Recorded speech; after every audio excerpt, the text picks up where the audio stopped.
Let's find out which budget carrier, US Mobile or Visible, delivers faster speeds right now on Verizon's network. We're conducting this test in the same location, moments apart, using comparable phones, both connected to Verizon's network via their respective carriers, to keep things as fair as possible. First, we'll test US Mobile. I'm opening up the standard speed test application on the phone connected to US Mobile's service.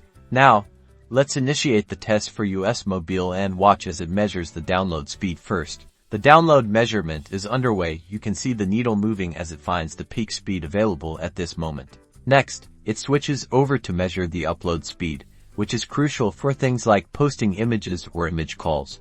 And here are the final results for US Mobile. Make a note of the download speed, the upload speed, and the ping, which measures network responsiveness.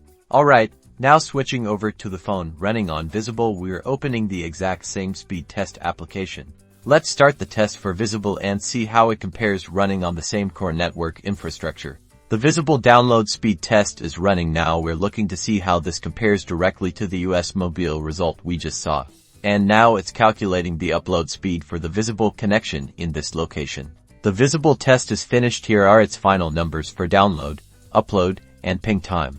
Comparing the results directly, you can see the specific download, upload, and ping differences between US Mobile and Visible in this particular test scenario. Remember, speeds can vary, but this gives you a snapshot performance comparison.